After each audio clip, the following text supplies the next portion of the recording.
Shalom à tous et que Dieu bénisse le Burkina Faso. Que la bénédiction et la grâce de l'Éternel coulent sur le Burkina Faso, qui est un pays immensement béni de Dieu. Je sais qu'actuellement plusieurs Burkinabés ont peur. Je sais qu'actuellement plusieurs Burkinabés appellent à la révolution. Je sais que plusieurs Burkinabés actuellement sont en pleurs. Lorsque j'ai vu l'attaque terroriste qui a eu lieu il y a de cela 2 jours, je peux vous affirmer que j'étais en larmes.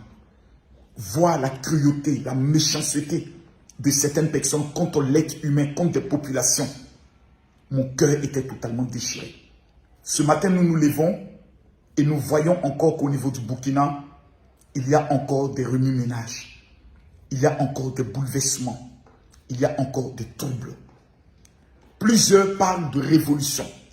Plusieurs disent cette fois-ci, c'est la meilleure, ça va aller. Comme il y a de cela quelques années, ils ont dit ça va aller. La première révolution burkinabé, après le départ de Blaise Compaoré, tout le monde a dit enfin le Burkina au Burkina. Nous sommes au 4e coup de force, au 4e coup d'État. J'aimerais dire au Burkinabé ce qui suit. Le Burkina appartient au Burkinabé. Nous n'avons aucun droit de vous dire ce que vous devez faire.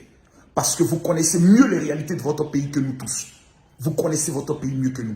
Ce que je sais du Burkinabé, c'est que le Burkinabé est un homme intègre et est un homme vrai.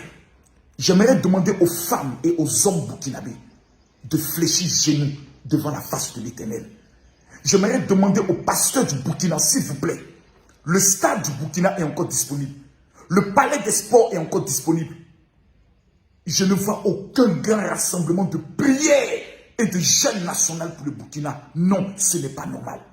Le Burkina est le pays qui nous a colonisés en matière d'évangile par l'église Assemblée de Dieu, avec les pasteurs Ouedraogo. Le Burkina contient l'homme le plus puissant en matière de prédication sur le plan francophone. Il s'appelle le docteur Mamadou Karambiré. Mesdames, Mesdemoiselles et Messieurs, ce qui arrive aujourd'hui au niveau du Burkina Faso fait mal. Je parle de ces attaques terroristes. La vie politique du Burkina ne me concerne en rien. Mais la question que je me pose, à quoi servent les changements si nous devons toujours revenir à la case de départ? S'il y a eu plusieurs révolutions, plusieurs coups d'État, que la solution n'est pas venue des militaires, la solution n'est pas venue des hommes politiques, alors pourquoi ne pas tenter la solution de la prière, la solution du Seigneur? Pourquoi ne pas faire des grands rassemblements de prière? Que les musulmans fassent un rassemblement de prière, que les chrétiens se retrouvent, que les catholiques se retrouvent, afin de parler à Dieu pour dire, Seigneur, nous te confions le Burkina Faso, afin que toi, qui es le prince de paix, tu puisses apporter ta paix sur le Burkina Faso. J'ai eu plusieurs échanges avec les étudiants. Les étudiants doivent prendre les responsabilités dans la vie qui se passe au niveau du Burkina Faso. Vous savez, quelqu'un qui est un civil qui décide de pouvoir faire un dégât, c'est-à-dire un terroriste, il n'a pas d'identité sur lui. Il ne porte pas une tenue militaire. L'armée peut avoir tous les équipements au monde.